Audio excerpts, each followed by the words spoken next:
Good morning to all of you, welcome to my channel. This is Meenu Thakur. तो इस series में current affairs में we will discuss few important questions और उसके साथ में कुछ टॉपिक्स। ठीक है, तो स्टार्ट करते हैं क्वेश्चन नंबर 1 से। With reference to the contingent risk buffer. अब देखो क्वेश्चन के अंदर ना आधा आंसर छुपा हुआ होता है। अगर कुछ बच्चे जिनको नहीं पता है, ठीक है, वो पढ़ा नहीं, लेकिन उसमें थोड़ा सा दिमाग लगाएंगे अपना आईक्यू लेवल, तो वो आप क्वेश्चन कर ले जाएंगे। ठीक है, क्या कहता है, कंटिजेंट रिस्क बफर के कंटेक्स्ट में आपको फॉलोइंग स्टेटमेंट्स कंसीडर करनी है। क्या पूछ रहा है क्वेश्चन, करेक्ट बताना है। पहली statement, it is a specific provision fund. ये एक स्पेसिफिक प्रोविज़न फंड है which is kept by the central bank यानी RBI, primarily to be use during the and during any unexpected and unforeseen contingencies. ठीक है, चलिए पहली line का समझ में आया कि भाई ये एक ऐसा फंड है जिसे कौन रखता है, आरबीआई रखता है। किस लिए यूज़ किया जाता है, जब इमरजेंसी की ज़रूरत पड़ती है, कुछ ऐसा जो अनएक्सपेक्ट था। ठीक है, द अपेक्स बैंक यानी RBI for a fiscal year has to keep the buffer fund for of a certain % of its balance sheet. ठीक है, कौन कौन सी स्टेटमेंट सही है, दोनों ही सही है। कैसे सही है ये देखते हैं। अभी हाल ही में ये चर्चा में क्यों था टॉपिक, अभी क्या हुआ है, रिसेंटली आरबीआई ने अप्रूव किया है, ये सबसे ज़्यादा अमाउंट था जो अप्रूवल हुआ है इसका, 2.11 lakh crore dividend pay out. Dividend पता है, पार्ट ऑफ प्रॉफिट। कंपनी अगर प्रॉफिट अर्न करती है तो उसका पार्ट डिस्ट्रीब्यूट करती है, उसको डिविडेंड कहते हैं। हिंदी में इसको कहते हैं लाभांश, यानी लाभ का अंश। ठीक है, अब ये गवर्नमेंट को दिया है फॉर द ईयर ऑफ 2023-24। ये सरकार को इतना फंड अप्रूवल मिला है। Analyst had expected a surplus transfer in the range of 750 billion rupees to 1.2 trillion rupees aided by strong foreign exchange earnings. ठीक है जी, सरप्लस ट्रांसफ़र हुआ है। आरबीआई ने इवन ये भी डिसाइड किया कि जो ये बफर है, ये जो रखा जाता है, ये बढ़ाया जाएगा 6.5%, इसको इंक्रीज़ किया फ्रॉम 6% से। ठीक है, अगर आप बफर रख रहे हैं, आप पहले से ही एक फ़ंड बनाए रख रहे हैं, तो आप ये चाहते हैं कि भाई फ्यूचर में कोई भी ऐसी ट्रेजिडी हो, कोई भी ऐसा अनएक्सपेक्टेशंस हो, तो आप उसको मीट कर पाओ अगर आपके पास उतना फंड अवेलेबल है। ठीक है, contingency risk buffer is a specific provision fund kept by the central bank primarily to be used during any unexpected and unforeseen contingencies। ये unforeseen contingencies क्या है, जैसे कि आपकी सिक्योरिटीज़ की वैल्यू डेप्रिशिएट होना, आपकी मॉनेटरी रेट पॉलिसी चेंजेस जो भी होते हैं उसके अंदर रिस्क होना। हो सकता है कि वो जो चेंजेस मौद्रिक नीति पॉलिसी के अनुसार जो चेंजेस हो रहे हैं वो फ्रूटफुल ना हो, उसके अंदर एक रिस्क तो होता ही है। अगर मान लो रेपो रेट ज़्यादा गिरा दिया, रेपो रेट ज़्यादा गिराने से क्या होगा कि बैंक्स के पास लिक्विडिटी ज़्यादा हो जाएगी। ठीक है, रेपो रेट क्या होता है, जब बैंक्स आरबीआई से लोन लेता है ना, ये रेपो रेट होता है, गिरवी में कुछ रखता है। अब रेपो रेट अगर डिक्रीज़ हो जाए तो बैंक्स के पास पैसा क्या होगा, बढ़ेगा या घटेगा, इंक्रीज़ हो जाएगा। इंक्रीज़ होने पर ये दुनिया को, जनता को loan low rate of interest में देगा। ठीक है, तो हाई मनी सप्लाई हो गई, high money supply lead to inflation in the market. तो ये रिस्क है ना एक तरीके का, ये तो इन्फ्लेशन था, जस्ट इसका अपोजिट होता। अगर रेपो रेट को टाइट कर लिया जाता तो क्या स्थिति होती, डिफ्लेशन। अब डिफ्लेशन स्थिति में ना डिमांड है ना सप्लाई है, तो वो जो रिस्क है वो कहाँ से भरपाई होगी, इस फंड से होगी। ठीक है, it is typically in the range ज़्यादातर क्या होती है, 5.5% to 6.5%। The apex bank for a fiscal year has to keep the buffer fund of a certain % of its balance sheet. ठीक है जी, क्लियर हुआ। चलिए आगे बढ़ते हैं। इसी के कंटेक्स्ट में है, डिविडेंड ट्रांसफ़र के कंटेक्स्ट में है। कुछ समितिज़ हैं, कमिटीज़ हैं जो मेंशन है यहाँ पर, जैसे YH मालेगम कमेटी 2013, नचिकेत मोर कमेटी जो 2014 में फॉर्मेशन हुआ, उषा थोराट कमेटी 2020 में हुई कमेटी, बिमल जलान कमेटी 2019 में। अब ये क्वेश्चन क्या कह रहा है, जो अभी हमने पिछली स्लाइड में भी देखा, जो आरबीआई ने अप्रूवल दिया है वो कौन सी कमिटीज़ की रिकमेंडेशंस को ध्यान में रखते हुए इतना बड़ा अमाउंट का सरकार को वो किया है, अप्रूव किया है। तो चारों कमेटी में से कौन कौन सी है वो आपको बताना है। तो आपका आंसर क्या है, YH मालेगम कमेटी और बिमल जलान कमेटी 1 and 4। ठीक है, देखो सबसे पहले एक चीज़ ये भी समझना है कि जब इनकम एक्सेस है एक्सपेंडिचर से, तो ये सरप्लस होता है जो सरकार को ट्रांसफ़र किया जाता है। अभी हाल ही में जो किया आरबीआई ने, ये किस तहत होता है, किस एक्ट के तहत? आरबीआई के दो एक्ट हैं, एक आरबीआई एक्ट 1934, एक है 1949। जब बैंक्स का निर्माण रजिस्ट्रेशन करना है किस एक्ट के तहत किया जाता है? 34। 1949 आरबीआई एक्ट जो होता है ये रेगुलेट करता है बैंक्स को, यानी रेगुलेट बैंक्स फंक्शन, प्रेजेंटली जितने भी बैंक्स के फंक्शंस हैं। ठीक है, दोनों में डिफरेंस समझ में आया। अब जो सरप्लस का ट्रांसफ़र होता है हो रहा है, डैट कम्स अंडर और for the direction on the basis of the directions stated under RBI act 1934। पहला इंपॉर्टेंट फैक्ट ये था। सेकंड है कि भाई इसमें दो कमेटी को रिकमेंड किया जा रहा है जिसके आधार पर आरबीआई सरप्लस ट्रांसफ़र करता है सरकार को।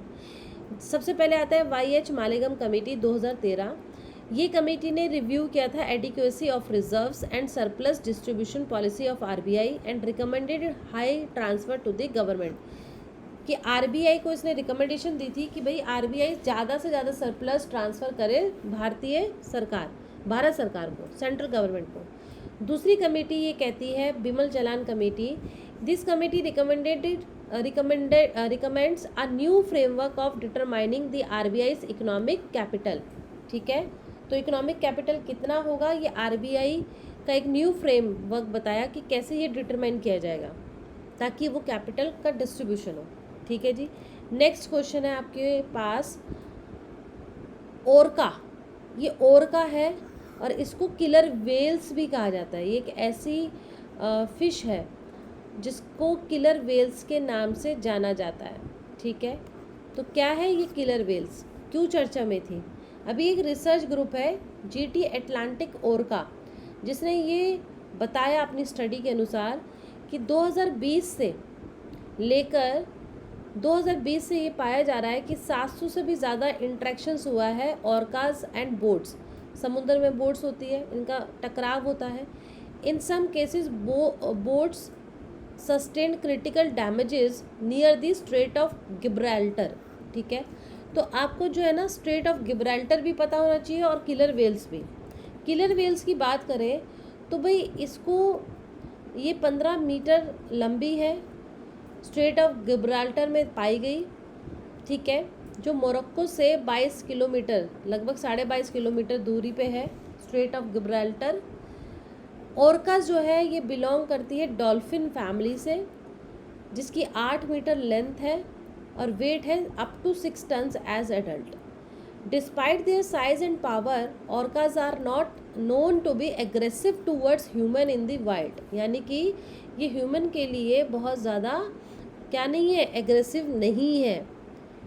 चलिए, बहुत इंपॉर्टेंट फैक्ट था वो वाला। ये है आपका स्ट्रेट ऑफ गिब्राल्टर जो यूरोप और अफ्रीका के बीच में है। It is a narrow strait that connects Atlantic Ocean to the Mediterranean Sea and separates Europe from Africa. ये बहुत इंपॉर्टेंट लाइन है। यूरोप को अफ्रीका से सेपरेट करती है और मेडिटेरियन सी से मिलाती है अटलांटिक ओशियन को। नॉर्थ की साइड में देखें तो इसके ऊपर कौन है, स्पेन है और ये गिब्राल्टर है। ये एक जगह है जो गिब्राल्टर है, ये ब्रिटिश ओवरसीज टेरिटरी है इन दी आइबेरियन पेनिनसुला। इम्पॉर्टेंट फैक्ट है।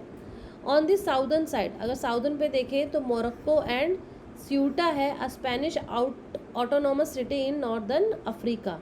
ठीक है, ये देखिए ये, ठीक है, यहाँ पे आपका मोरक्को है।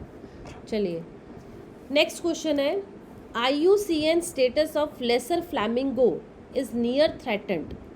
ठीक है, ये फ्लैमिंगो पे है। Greater flamingo in this state is the state bird of Gujarat. अब आपको बताना है करेक्ट, दोनों क्या सही है। अब देखो ये क्यों चर्चा में था, बेसिकली ये दोनों सही है। ग्रेटर फ्लैमिंगो जो है वो गुजरात का एक स्टेट राज्य पक्षी है। दूसरी तरफ जो लेसर फ्लैमिंगो है, एक प्रजाति है फ्लैमिंगो की, वो नियर थ्रेटेंड है, उसकी कैटेगरी जो उसका कंजर्वेशन स्टेटस है। क्यों चर्चा में था, अभी मुंबई एयरपोर्ट में एयरक्राफ्ट जब लैंड कर रहा था तो लगभग 39 फ्लैमिंगोस किल्ड, मर गई है ना, तभी ये इतना बड़ा इशू बना। और ये पहली बार नहीं था, ऐसा पहले भी हो चुका है दूसरी जगहों में। तो बट ये बहुत ही दुख की बात है कि 39 फ्लैमिंगो मर गई, जो जिनका कंजर्वेशन स्टेटस अगर हम देखें तो भाई वो चिंताजनक है। ठीक है, तो यहाँ से चलते हैं फ्लैमिंगो के बारे में। Flamingo are large shore birds with S like long neck stick like legs. ठीक है, इसकी 6 स्पेसीज होती है, greater flamingo, Chilean flamingo, American flamingo और Caribbean, lesser flamingo, Andean flamingo, James flamingo और पूना फ्लैमिंगो। क्वेश्चन किस पे है? ग्रेटर और लेसर पे। ठीक है, चलते हैं उसी पे। ये जितनी भी आपकी प्रजातियां हैं they are found in tropical and sub tropical areas. In India 2 species of flamingos are found, greater and lesser, इसीलिए हमारा फोकस ग्रेटर एंड लेसर पे रहेगा। हैबिटेट की बात करें, shallow eutrophic water bodies such as saline lagoons, salt pans and saline और alkaline lakes, यहाँ पे ये पाई जाती है। ये जो फ्लैमिंगोज होती है these are very social spaces, choosing to live in flocks of hundreds और इवन थाउजेंड्स ऑफ इंडिविजुअल्स। ठीक है, इनका जो कलर है वो वेरी करता है, सफ़ेद रंग से लेके गुलाबी रंग तक और ऑरेंज यानी संतरी रंग तक। ये डिपेंड करता है, इनका जो रंग में चेंजेस होता है that purely depend upon their diet, कैसा खाना खा रहे हैं। Very important fact, the amount of pigment in their food determines the shade of their plumage. ठीक है, ये क्या क्या खाते हैं? Algae, molluscs, crustaceans. ठीक है जी। ग्रेटर फ्लैमिंगो की अगर हम बात करें तो ये most wide spread and the largest flamingo species है पूरे फ्लैमिंगो फैमिली से। इसका जो डिस्ट्रीब्यूशन है it is found in Africa, Indian sub continent, the Middle East and southern Europe. It is found almost all over India except the high altitude Himalayas, east and northeast India। ठीक है जी। इसका habitat कैसा है? Brackish water और fresh water में रहता है। Conservation status देखें तो ये लीस्ट कंसर्न है, और साइड्स अपेंडिक्स देखें तो वो 2 में आता है, तो लीस्ट कंसर्न। और क्वेश्चन क्या कह रहा था? क्वेश्चन बोल रहा था कि नियर थ्रेटेंड है, तो ये नियर थ्रेटेंड लेसर, ये लेसर के बारे में। अभी खैर हमने ग्रेटर के बारे में पढ़ा कि ग्रेटर जो है वो आपका कैसा है, वो आपका लीस्ट कंसर्न है। अब चलते हैं लेसर के ऊपर। लेसर जो है वो are the smallest species of flamingo, सबसे छोटी ये आपकी फ्लैमिंगो है। इसका डिस्ट्रीब्यूशन भारत में अगर हम बात करें तो ये ब्रैकिश वाटर प्लेसेस में रहती है, जैसे गुजरात, राजस्थान एंड मुंबई। हैबिटेट में they prefer brackish and coastal waters. Conservation status as per IUCN near threatened and CITES appendix 2, तो इसीलिए आपकी दोनों स्टेटमेंट बिल्कुल सही है। ठीक है जी, चलें। एक टॉपिक था गैस लाइटिंग। गैस लाइटिंग होता क्या है? बेसिकली ये एक ऐसी कॉमन प्रॉब्लम होती जा रही है वर्क प्लेसेस में, ऑफिसेज में, पूरे वर्ल्ड लेवल पे, जिसे कहा जाता है कि having effect on workers mental health and ability to do their jobs. देखो, कंपनी को अगर काम करना है, मैनेजमेंट थिंकर थी एल्टन मायो ने भी इस चीज़ को कहा था कि भाई अगर कंपनी में ग्रोथ चाहिए तो आप ह्यूमन को इग्नोर नहीं कर सकते। Human basically the best resource और the most important resource for the company. ठीक है, तो ह्यूमन रिसोर्स को आप इग्नोर नहीं कर सकते।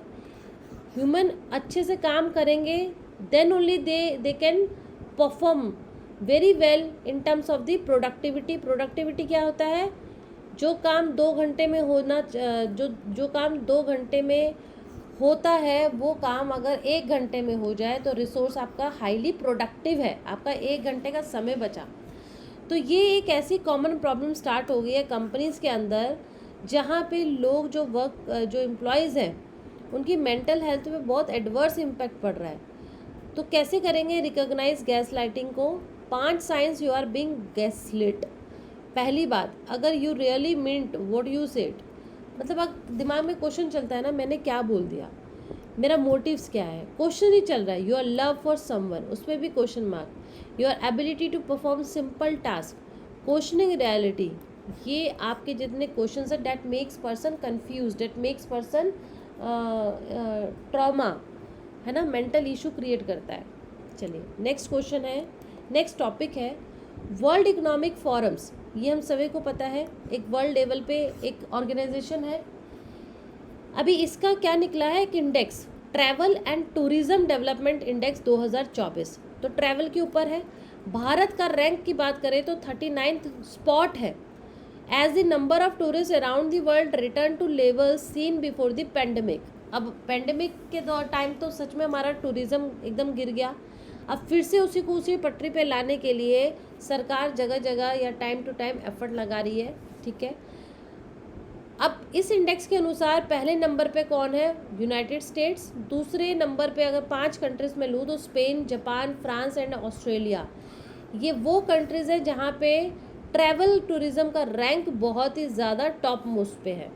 ठीक है, अब ये जो इंडेक्स है which is developed in collaboration with the university of सरे विच highlights India strength in several की एरियाज। इंडिया की कहाँ कहाँ स्ट्रेंथ है, प्राइस कंपटिटिवनेस में जहाँ पे इंडिया का रैंक है 18, एयर ट्रांसपोर्ट इंफ्रास्ट्रक्चर 26 रैंक है भारत का, ग्राउंड और पोर्ट इंफ्रास्ट्रक्चर 25वां रैंक है भारत का, which is showcasing ground and port transportation ecosystem, transportation system. Natural resources India holds a strong 6th position emphasising its rich natural attractions. Cultural resources में भारत का रैंक है 9th which highlights India's vast cultural heritage. Non leisure resource यानी कि जिसमें भारत का rank है कितना, 9वां, अंडरलाइनिंग इट्स डाइवर्स अट्रैक्शंस। ठीक है जी, चलिए अब यहाँ पे बात हुई है वर्ल्ड इकोनॉमिक फोरम की, तो थोड़ा सा जान लीजिए वर्ल्ड इकोनॉमिक फोरम क्या है। वर्ल्ड इकोनॉमिक फोरम जो है वो एक स्विट्ज़रलैंड का स्विस नॉन प्रॉफिट ऑर्गेनाइजेशन है जो 1971 में इस्टेब्लिश हुआ। ठीक है, ये रिपोर्ट जारी करता है, मुख्य रूप से इसकी 4 रिपोर्ट है। पहली है global competitiveness index which ranks countries based on their ability to provide a healthy environment for economic growth. ठीक है, सेकंड है global risk for report assesses the likelihood and impact of global risk in the short and long term. तो जो likelihood है उसको कैसे assess किया जाएगा, ये रिपोर्ट ये बताती है। Global gender gap report which measures the gender gap in health, education, economy and politics. ठीक है, हमारा पॉलिटिक्स में जो विमेन का एक रिजर्वेशन है, जो कंट्रीब्यूशन है वो 50% भी नहीं है। वर्ल्ड इकोनॉमिक फोरम का जो ग्लोबल सोशल मोबिलिटी रिपोर्ट है assess the ability of individuals to move up the economic ladder. ठीक है, तो ये सारी चीज़ें हुई। अब क्वेश्चन चलता है कि हाल ही में किस स्टेट गवर्नमेंट ने रिजर्व किया है 33% government contracts job for women. जो सरकार की कॉन्ट्रैक्ट होती है जॉब्स उसमें 33% वीमेन का अधिकार रहेगा। ये किस राज्य ने घोषणा की, कर्नाटका, महाराष्ट्र, उड़ीसा, बिहार। तो सही आंसर क्या है, कर्नाटका। कर्नाटका की सरकार ने ये तय किया है, मैंडेट कर दिया है इवन कि 33% रिजर्वेशन रहेगा विमेन का in outsource government services and post which align with the existing quota policy for permanent positions.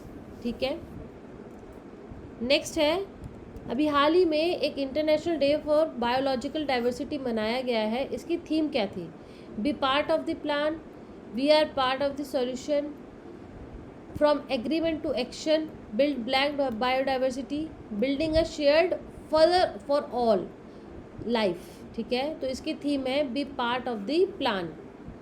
ठीक है, तो ये जो ह्यूमन वेलबींग्स का बायोडाइवर्सिटी है ये किसने दिया था, ये वॉल्टर जी रॉसन ने दिया था 1985 में। It faces threats like habitat loss, climate pollution which are leading to species extinction and ecosystem degradation. 2024 की जो थीम है the part of the plan mainly countries और using collective action to reverse biodiversity loss and support the Kunming Montreal global biodiversity framework. ठीक है, next question है अभी हाल ही में किस ऑर्गेनाइजेशन ने एक रिपोर्ट पब्लिश की है, टाइटल है global land outlook thematic report और range lands and pastoralist. Range lands पता है, पेस्टोलिस्ट पता है, पशु चराने वाले जो है ज़मीन पर, है ना, उसे रेंज लैंड कहा जाता है। पेस्टोरल तो पता ही हो गया। तो ये रिपोर्ट किसने जारी करी, यूएनएफसीसी ने, या फिर यूनेप ने, यूएनडीपी ने या वर्ल्ड बैंक ने? तो ये आपका किया है। सबसे पहले ये पढ़ते हैं, ये जो किसने दर्ज किया है? United Nations Convention to Combat Desertification. तो ये रिपोर्ट जो है, ये जो ऑर्गेनाइजेशन है, इसकी रिपोर्ट क्या है? इसकी रिपोर्ट है global land outlook thematic report on rangelands and pastoralist, जिसने ये वार्न किया है the silent demise of rangelands which cover half of earth surface. These vital grasslands including prairies, shrublands, tundras are degraded by conversion to cropland, urban expansion, overgrazing, and policies promoting overexploitation driven by rising demands for food, fiber and fuel. Food fibre fuel, इसकी high demand को meet करने के लिए लोग इस practice पे काम करने लगते हैं, जो कि कहीं ना कहीं अनफेयर है। ठीक है, अनफेयर कब होगा? जब उसका इंटेंशनली एक्सप्लॉयटेशन होगा। नेक्स्ट है solar alliance. International solar alliance चर्चा में है, क्यों है? क्योंकि स्पेन ने इसकी मेंबरशिप ज्वाइन करके 99th मेंबर ये बनी है इंटरनेशनल सोलर अलायंस पे। आप सभी को पता है जो ISA है, ये लॉन्च किया था भारत ने फ्रांस के साथ मिलकर during the COP21 in Paris, which aims to implement the Paris Climate Agreement through extensive deployment of solar energy। ठीक है, तो ये 2015 में ये चीज़ चल रहा था। It serves as a collaborative platform for member countries to increase the use of solar energy technologies। ठीक है, सोलर एनर्जी को बेसिकली प्रमोट करना है। Membership and recent edition, again no need to read out all the editions. 6th edition जो है वो भारत के Delhi capital में हुआ था, ये इम्पॉर्टेंट है। ठीक है, so with this I am concluding my current affairs session here only. If you like this video, please like, share and subscribe my channel. You put your queries in comment box. कुछ बच्चों के कुछ queries आ रही हैं, जैसे कि Indian express को भी कवर करो। Definitely I will do, and thank you for being participant in this session. Good day.